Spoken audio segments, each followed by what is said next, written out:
Bueno, y la candidata presidencial de la UDI, Evelyn Matei, dijo que no cree en que la educación deba ser gratuita para todos en la universidad, y de esta manera se distanció de la candidata del Pacto de la Nueva Mayoría, Michelle Bachelet, quien afirmó que una vez aprobadas las leyes necesarias, en 6 años se lograría la gratuidad en la educación superior. ¿Es posible ofrecerle a los jóvenes que estudien de manera gratuita o deben pagar a aquellos que tienen más recursos? Bueno, queremos conversar sobre este tema y para eso nos encontramos con el presidente de la FECH, Andrés Filbaum, y el vicepresidente de las Juventudes UDI, Ricardo Newman. Buen día, ¿cómo están? Buen día. Hola, buen día. Creo que se puede distinguir esta discusión entre la gratuidad o no, al menos desde 2 puntos de vista. Una cosa es que sea un tema de recursos, de prioridades económicas, de factibilidad práctica, pero otra cosa también es lo que uno cree en principio. Yo quiero saber cuál es la postura de ustedes en principio, no en la factibilidad económica, de si la educación superior es un derecho o no es un derecho. Tú primero, Ricardo, por favor. Bueno, efectivamente yo creo que hay que distinguir la discusión más ideológica que la parte práctica.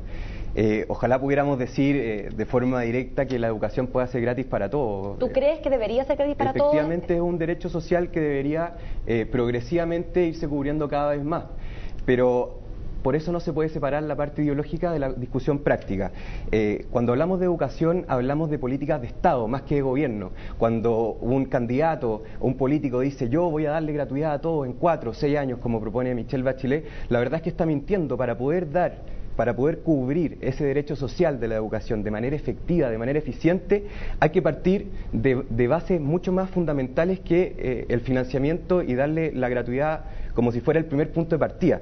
Creo que hablar de gratuidad a priori es partir al revés, porque finalmente, y lo decía Evelyn Matei ayer, si es que nosotros partimos por la gratuidad sin solucionar los problemas de base, las deficiencias de base que parten desde la educación preescolar, finalmente le estamos dando gratuidad a aquellos que sí pueden pagarlo. Y eso a un Estado con recursos limitados, la verdad es que no es eficiente. O sea, déjame entender, Ricardo, ¿tú crees que la gratuidad es un derecho, que la educación es un derecho, que la gratuidad es lo deseable y sin embargo tú partirías por otros vectores dejando la gratuidad para el final? Creo que aquí la discusión más allá de entramparse en que es gratis o no es gratis, ojalá fuera gratis, ojalá fuera un derecho social cubierto por todo, pero aquí estamos en un Estado con recursos limitados que está al borde del desarrollo y hay prioridades que hay que ir solucionando, digamos, de manera estructurada.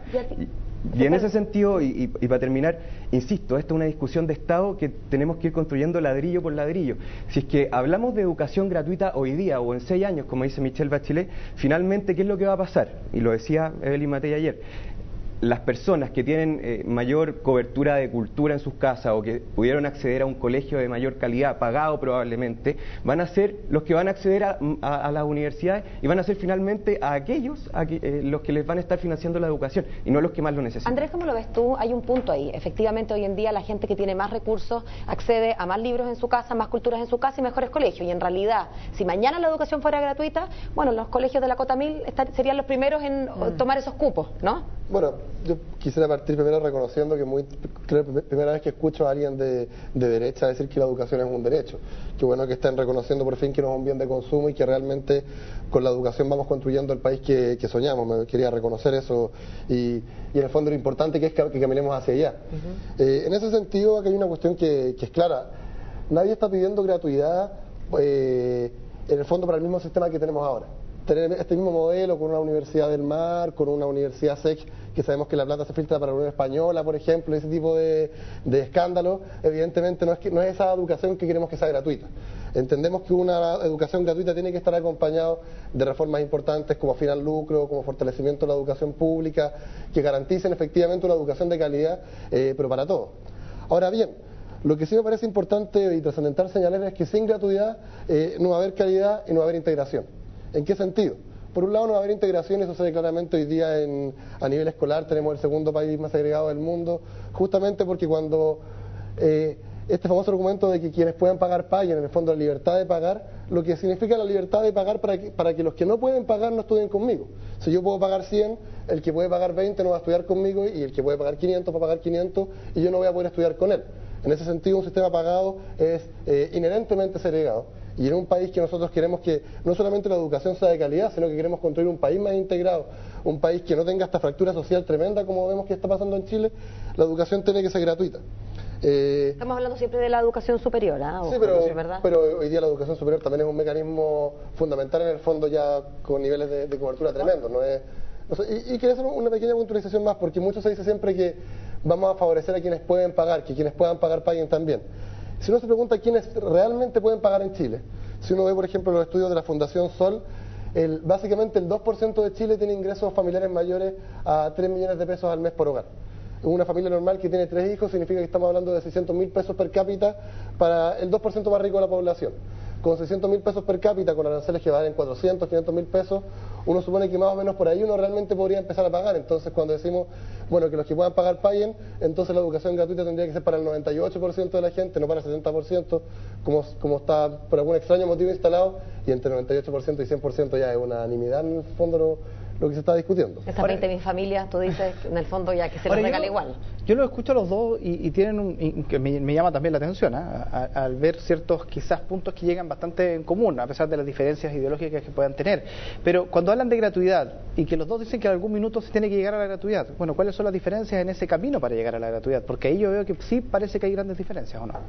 Y creo que la pregunta es especialmente pertinente, bueno, viendo la introducción en el fondo y considerando lo que ha propuesto Michelle Bachelet, porque justamente lo que hemos visto hasta ahora de Michelle Bachelet es que ha incorporado consignas históricas del movimiento estudiantil, pero que su contenido hoy día es bastante desconocido. Y en el fondo cómo se rellena ese contenido puede marcar tremendamente la diferencia. Para nosotros gratuidad significa en primer lugar financiamiento directo a la oferta, es decir, potenciar la educación pública, financiarla de modo tal que las universidades puedan mantener la autonomía financiera que requieren para poder pensar el país y no tener que estar en el fondo dependiendo financieramente de entes externos, que es lo que hoy día vemos. ¿Le creen a Michelle Bachelet ustedes? Mira, que no es una pregunta de creer o no creer. Yo me imagino que si ella dice eso es porque lo que está pensando, no creo que sea mentirosa. Acá la pregunta real es, por un lado, estas zonas grises de su programa, ¿con quién las va a rellenar? Porque si las va a rellenar con Brunner, si las va a rellenar con Pilar Armanet, seguramente vamos a mantener el modelo educativo que tenemos hasta ahora, porque sabemos que ellos son los principales defensores del modelo.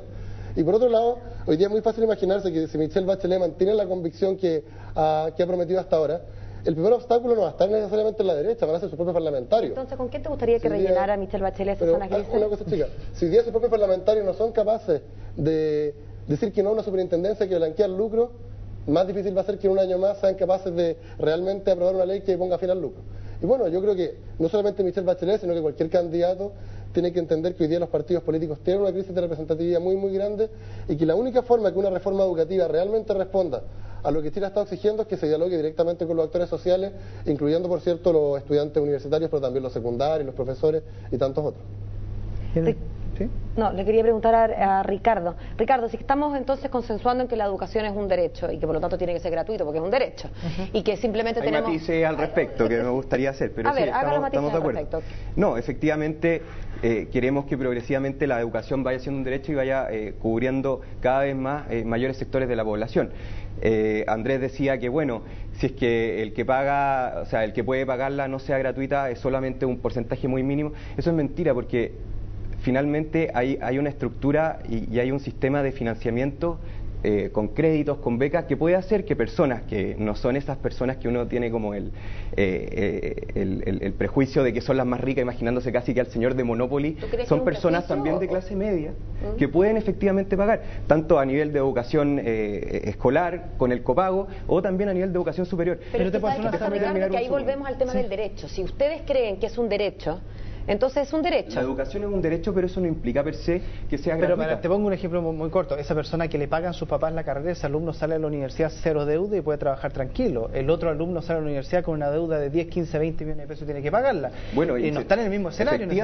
Efectivamente, y el gobierno ha avanzado mucho en ese sentido. Se han puesto límites al endeudamiento en tiempo y en porcentaje. Pero siempre es endeudamiento, ¿qué es la diferencia? Bueno, y en ese sentido hay un sector de la población que efectivamente, y no son... que quiero sacar ese prejuicio de que los más ricos paguen. Uno se imagina, cuando dice la palabra rico, uno se imagina al señor de Monopoly, los más ricos, los que andan en Mercedes-Benz. No, hay un sector de la población importante que puede pagar. Eso no significa que pague sin ayuda. Hay un sector de la población que puede pagar, ya sea por sí mismo, sin ningún tipo de crédito, financiamiento o ayuda al Estado, y hay otro sector de la población que también puede pagar con créditos, con becas. Quiero destacar en este punto que dentro de la OCDE, Chile está en el es el tercer país que más dinero, más recursos invierte en becas y en crédito. Y en ese sentido, pero dame un segundo, y en ese sentido creo que tú nos preguntabas cuál es la diferencia nuestra en cuanto a la gratuidad. Andrés hablaba de la oferta, de ojalá que a todos les bajaran los aranceles, que para todos sea gratuito. Eso para nosotros es absolutamente injusto, porque que para todos se les baje los aranceles, que para todos sea gratuito, implica que el Estado, que recursos que podrían enfocarse en otras cosas más urgentes, en vivienda, en salud, se están enfocando en gente que sí puede pagar. Nuestra propuesta, que no descarta la gratuidad, piensa que es mejor enfocar los recursos a través de la demanda. ¿Te puedo hacer una preguntita, Ricardo? Sí. Si es que yo mañana quisiera poner a mi hijo en un colegio municipal, en un colegio, digamos, gratis, a mí el Estado no me va a preguntar cuánto gana usted en CNN, señora. Yo simplemente, como se ha entendido que la educación de colegio es un derecho, yo y cualquiera, incluso el señor del Monopoly, puede llevar a su hijo a un colegio gratis. La pregunta por eso te hago esta pregunta. Está eliminando la posibilidad de que también las familias legítimamente puedan elegir llevarlos a un colegio pagado. Eso también es una opción que pueden tener. Entonces, claro, los que pueden pagar ese colegio pagado, no los que exactamente. no pueden pagar. Y es la opción que yo tomé. Mis hijos no van a un colegio municipal. Perfecto. La pregunta es si es que le damos a la educación universitaria el mismo estatus de derecho, digamos, y no de posibilidad para algunos, si es que efectivamente podría entonces una persona que pueda pagar la universidad simplemente optar por ir a la universidad pública, por decirte, como lo es en el caso de los colegios. No, ahí es donde yo creo, y quizá no fui lo suficientemente enfático en el principio, ahí yo creo que hay que distinguir, porque si no estamos jugando con recursos públicos que pueden ocuparse en otras cosas. ¿Y debería distinguirse en el colegio entonces si es que una persona del barrio alto fuera a poner a su hijo en un colegio municipal? Bueno, ahí hay ¿te parece que los distintos estatus de educación secundaria o en el colegio? Podemos llegar a una educación municipal en donde efectivamente uno llegue sin que le pregunten nada a nadie y uno pone el hijo, y si alguien que puede pagar quiere hacer eso, que sea libre, pero también no quitarle la opción a esos padres que dicen, bueno, yo quiero esforzarme un poquito más, este colegio tiene buenas notas, este colegio ha tenido buenos resultados, y si implica pagar un poco más de esfuerzo de mi bolsillo, también es absolutamente legítimo, y eso también implica estar dentro de un contexto de derechos de educación. Andrés, veo que anotas varias cosas en el punto. Sí. Hay un punto que me gustaría terminar. Andrés, ¿para qué contestar? Primero quería comentar, porque la estadística de la OCDE es muy divertido que comente esa estadística y que no comenta al mismo tiempo que Chile es el país de la OCDE donde el financiamiento de las familias en educación es por lejos superior a todo el resto. El promedio de la OCDE es básicamente 70-80% de gasto estatal y 20% de gasto privado, y en Chile es casi al revés, es más o menos 65-35, pero al revés. Las familias ponen mucho más de la mitad y no el Estado. Y quería hacer dos comentarios. Primero, decir que la clase media puede pagar, esta misma clase media en el fondo que muchas veces se acuesta y que le cuesta quedarse dormida, abrumada por las deudas, suponer en el fondo que las deudas no impactan realmente la calidad de vida de las personas. Y ahí quiero recordar el famoso escándalo o la noticia de la requintelización que hubo a principios de año, porque fue un ejemplo muy muy claro de cómo cuando la gratuidad o los beneficios del Estado dependen del formulario que se le ocurre utilizar a un gobierno, entonces los estudiantes se mantienen en una situación de vulnerabilidad, una situación indigna donde finalmente su posibilidad de estudiar depende de que no se enfermen los papás, dependen de que no cambie el criterio de las becas, dependen de que no cambie el criterio de quintilización, y bueno, eso evidentemente es indigno porque uno sabe que su educación no está garantizada. Y eso, en la medida que uno arbitrariamente marque la diferencia entre desde aquí para adelante son ricos y de aquí para abajo no, siempre va a haber un formulario que defina eso. Bueno, yo creo que tu derecho a educarte dependa de un formulario, definitivamente una situación indigna y bueno, poco tranquilizadora. Y lo segundo, el argumento que ocupaba recién Ricardo de la libertad, de que el que pueda querer pagar, ¿por qué le vamos a quitar su derecho a poder pagar? Ahora, acá lo que estamos olvidando es que los que pueden decidir pagar o no son justamente esas pocas personas que tienen esa plata. Entonces esa es una libertad para el 10%, para el 3%, para el 20% de la población, y no una libertad para el 100% de la población. Hay mucha clase media que elige... Pues pero lo que estamos haciendo igual es libertad para algunos, para los privilegiados de siempre, y que los que tienen más problemas se queden en la educación residual. Y eso ocurre a nivel escolar, donde claro, la educación municipal, salvo los liceos emblemáticos, efectivamente es la educación para el que no puede escapar de allá. Y a nivel universitario también cada vez más, donde las universidades privadas también muestran una segmentación tremenda con universidades para pobres y universidades para ricos. Es tan importante definir qué entendemos por clase media, porque hablamos tanto de clase media y en realidad es un concepto en el que cabe casi cualquier cosa. Ayer veíamos los resultados entregados, ¿no?, de los sueldos en el Gran Santiago. El promedio de sueldo en el Gran Santiago de las personas que son asalariadas es 540.000 pesos por persona y más de la mitad gana menos de 300. Entonces, ¿dónde está esa clase media? La clase media será la mitad que gana 300, la clase media será el promedio que gana 540. Si así fuera, 540, yo, 540, mi marido Germán, con un niño universitario, chita, se complica. O sea, ¿dónde está la clase media? Para sumar en datos, o sea, se habla de un per cápita de 940.000 pesos cuando sabemos que cerca del 70 y tanto por ciento de la población chilena gana 370, 400.000 pesos. Entonces, ahí es donde entramos de nuevo en la dinámica de cuando ustedes, por ejemplo, en la UDI, hablan de que hay gente que puede pagar pero porque se endeuda, o ustedes quieren a que se pueda llegar a pagar porque realmente puedan pagarlo sin tener que salir de los 5 años de universidad debiendo un peso. Puede pagar porque puede acceder a becas y a crédito, y puede hacerlo independiente de que se endeude. ¿Sí? A diferencia de las becas. Puede pagar, se puede endeudar con crédito, puede pagar o puede educarse con una beca que puede ser que le cubra todo o no, pero en el fondo hoy día somos testigos de que hay mucha más cobertura en la educación en todos sus niveles que hace 20, 30 años atrás. En un sistema que efectivamente hay que profundizar, hay que mejorar y hay que hacerlo más equitativo, es verdad, y creo que el gobierno ha dado grandes señales de eso, pero hay que ser realista. Hay gente, más allá del señor del Monopoly, como decíamos antes, que puede pagar con un poco de beca, con un poco...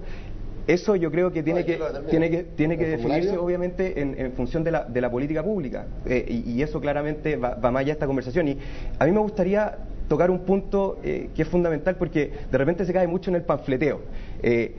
Andrés recién hablaba de lo indigno que...